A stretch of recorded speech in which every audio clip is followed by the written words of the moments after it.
Rancher John Faulkner has been in the sheep industry all his life. For generations, herding sheep from the Snake River Plains into the rugged backcountry has been part of his family heritage.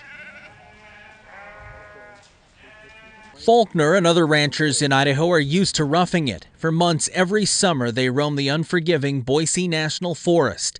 Sheep graze on steep mountainsides and in dense trees for grass that you can't find anywhere else. We never sleep twice in the same spot. The sheep don't.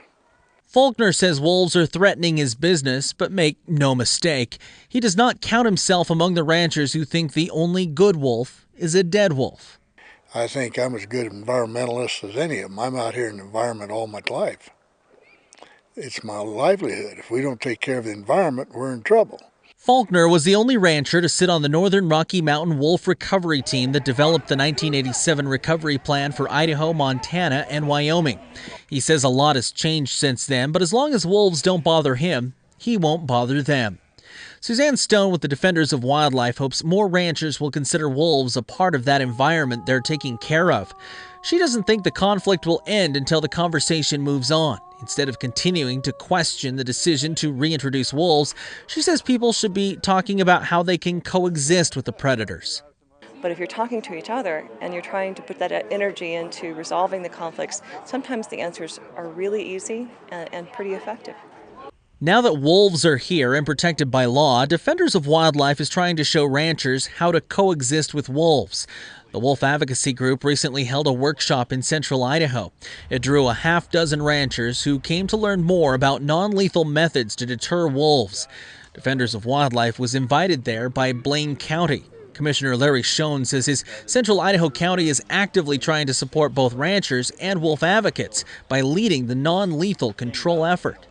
But non-lethal predator control can be an economical and effective source of reducing livestock losses. And that's really what this project is saying. In Oregon, ranchers have an incentive to use non-lethal methods to stop wolf predation.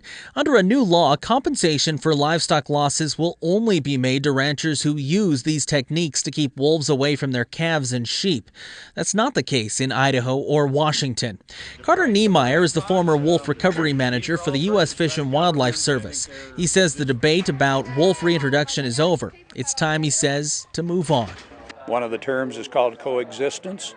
Sometimes that's an inflammatory term, because there's people who say we can't coexist. The fact is we're going to have to because wolves are here and they're going to be here for a long, long time to come. While it's easy to claim it's time to move on, getting ranchers and wolf advocates together at the same table isn't easy. That's why involvement by community leaders like Blaine County Commissioner Larry Schoen is vital to success. You have a much higher likelihood of success when you collaborate with other people, and you have a much higher likelihood of satisfaction in the outcome when you can be heard. And when you are willing to listen to other people. It's also important to have solutions. Defenders of Wildlife will help ranchers who need help. The group is always investigating new ways to keep wolves away from livestock. That's where Central Idaho's Carol Williamson is helping the effort. She's developed a new method of fladry, a way of hanging cloth as a barrier to keep wolves away. She added an electrical component and renamed it Turbo Fladry. Turbo Fladry came about because they had documentation and footage of wolves coming into an area, and the regular Fladry had been there for quite some time, and the wolves had paced back and forth, and one day one of them decided to try and bite the line to see whether or not it was going to hurt them. Williamson thinks curious wolves are less likely to overcome fear if they know pain is associated with these fences. If they bit at the fencing, it would give them a stimuli to make them shy away from it. Williamson even designed a portable fence so ranchers can pick up the solar-powered fence and move it with the herds. But rancher John Faulkner doubts this is a serious solution. He says due to the remote area, steep mountains, and plentiful trees where his sheep roam, when non-lethal methods fail to prevent wolves from preying on livestock, he says the only remaining solution is to kill those predators. You can maybe scare them off now and then, but you're better off if you got a bad one, you better get rid of it. For now, there's no quick resolution. Ranchers are paying the cost for lost sheep and cattle. Wolf advocates say wolves need to be allowed to live in the Northwest. But at least they're talking.